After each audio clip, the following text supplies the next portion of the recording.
This has been a dramatic day, just as Hamas was expected to deliver its answer to the Israeli proposal for a hostage release and ceasefire.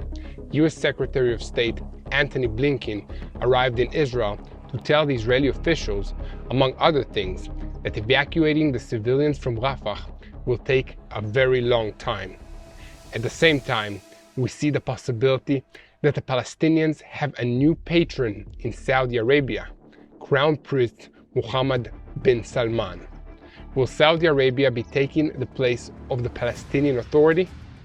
Let's dive into the details. I'm Yair Pinto, and this is your Boots on the Ground report about what is happening in Israel on the 208th day of Israel's war with Hamas, Hezbollah, Iran, and apparently thousands of brainwashed university students as well. During his visit, which is the 8th since the outbreak of this war, US Secretary of State Antony Blinken is expected to visit the port of Ashdod, which is an important hub for the transfer of humanitarian aid into Gaza. Speaking to reporters about the recent negotiations over the release of hostages and a possible ceasefire, he said Israel has made a serious offer and now it's up to Hamas. Enough of the postponements, enough of the excuses. It's time for Hamas to act. However, he also told Israeli officials that in our opinion, and from what we have seen, the plan to evacuate the citizens from Rafah will take longer than you think it will take. Elsewhere, Egyptian sources said that an Israeli delegation that included senior officials from the Shin Bet, the IDF, and Mossad arrived in Cairo on the night between Tuesday and Wednesday for a short and urgent visit that lasted about 3 hours.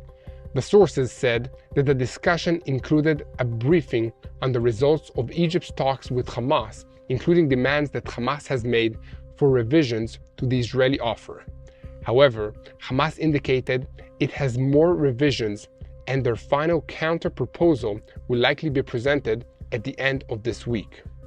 In a related story, US Secretary of Defense Lloyd Austin told reporters this week that we have doubts about the ability of the Israelis to evacuate all the civilians from Rafah.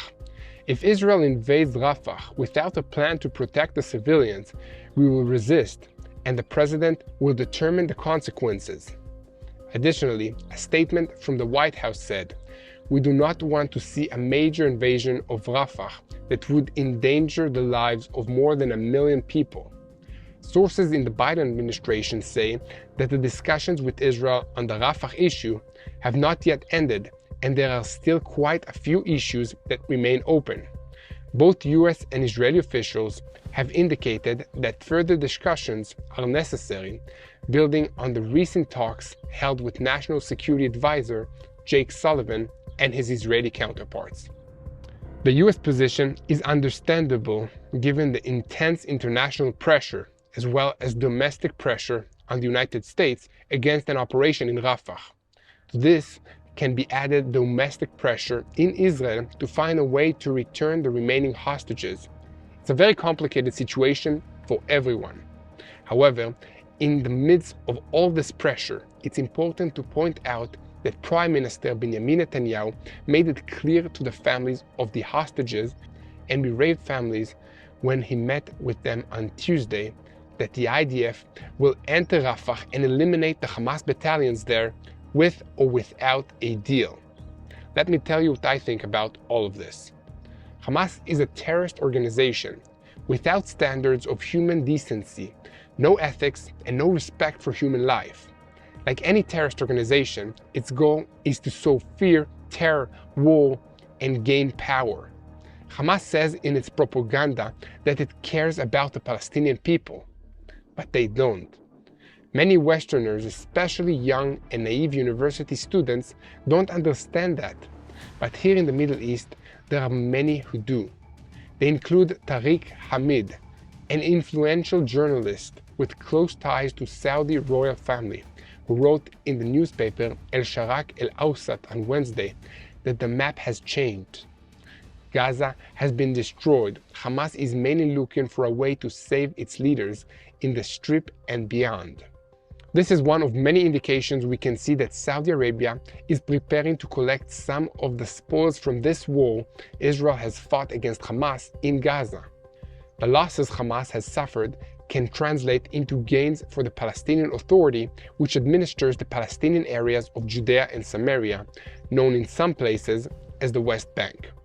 Saudi Arabia is sending signals that it would like to increase its support for the Palestinian Authority to push back against Iran's support for Hamas. This could be part of a larger agreement that would also see Israel and Saudi Arabia normalizing diplomatic relations, which would probably be followed by normalization agreements with several other Muslim countries in this region. Blinken and Saudi Foreign Minister Faisal bin Farhan spoke in Riyadh this week, saying that this grand bargain is very close to becoming a reality, as most of the details have already been finalized.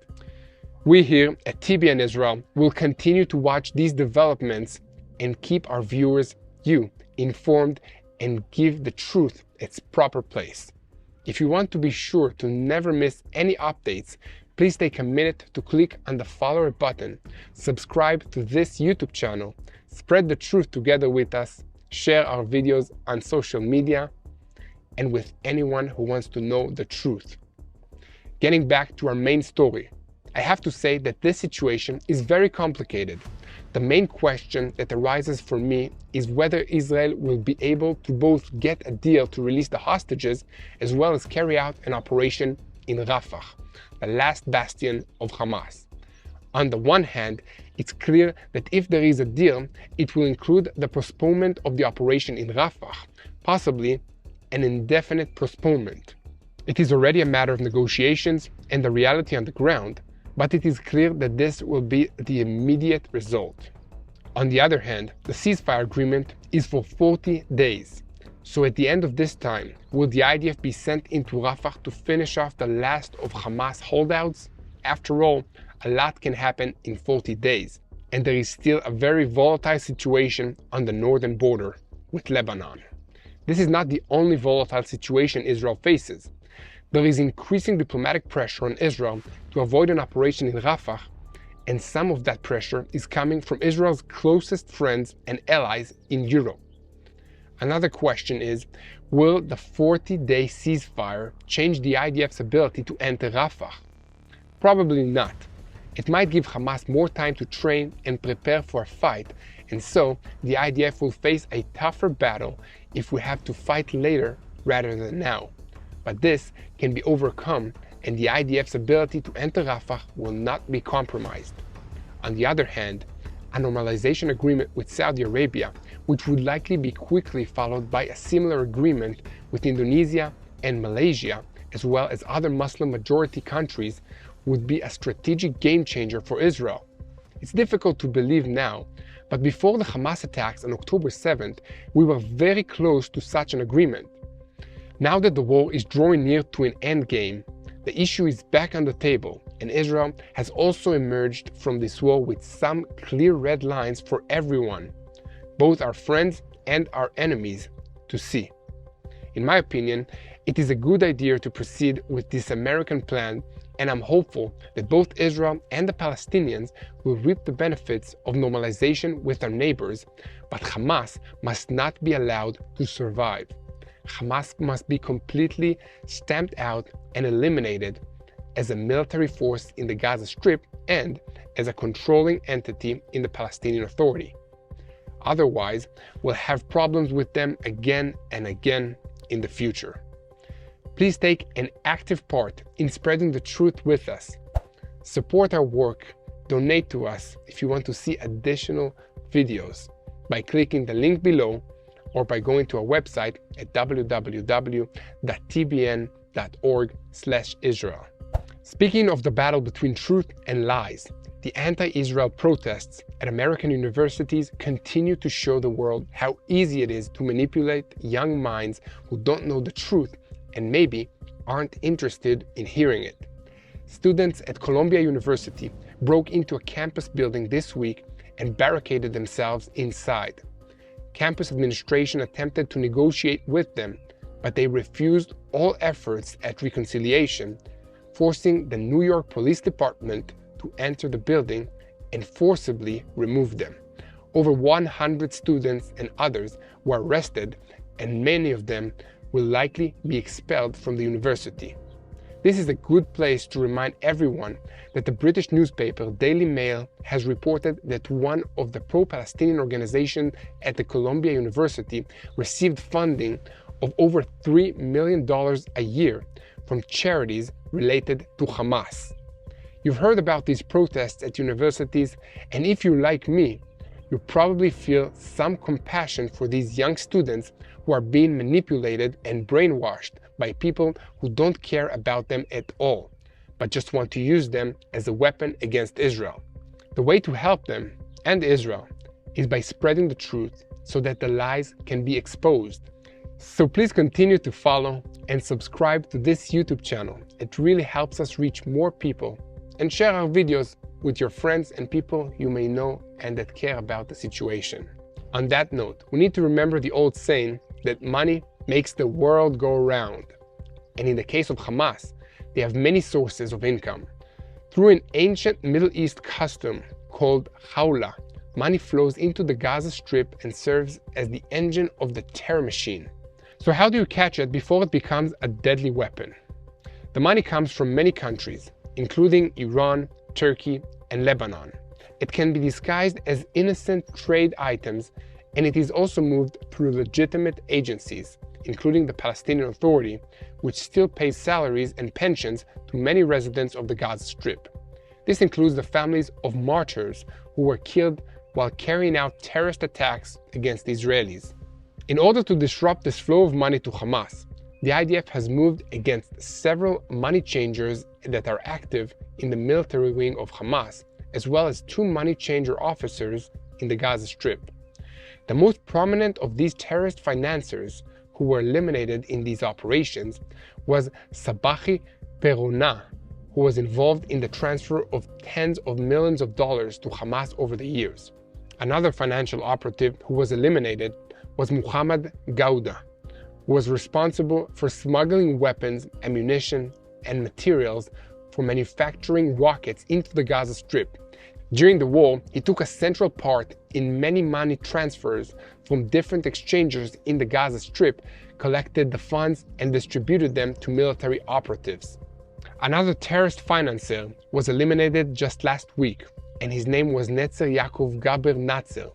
He formerly served as the manager of the Even Chaldon money changers in Rafah, as well as helping the Al-Ofrak exchange, a declared terrorist organization, to transfer money for Hamas through Rafah.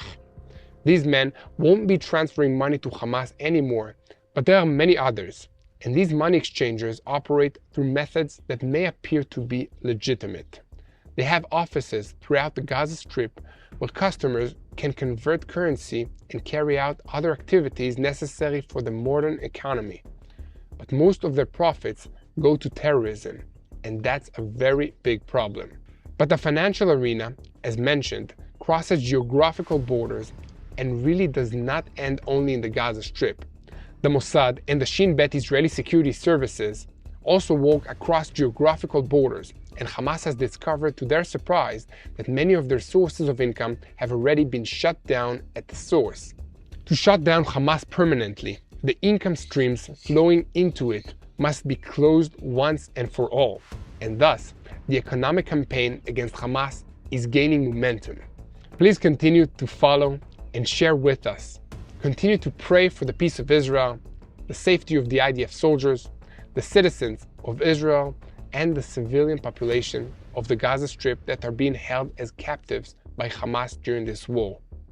The goal is to destroy Hamas, but this is part of a bigger war, a war between good and evil, a spiritual war, and we need your help in prayer. So please join us in prayer for the peace of Jerusalem. Hello, this is Mati here in Jerusalem with TBN Israel. This is Yair Pinto from TBN Israel here in Jerusalem. TBN Israel is keeping viewers informed with Israel-focused news, culture, and what God is doing in this land. Support TBN Israel today online at tbn.org/Israel. Thank you.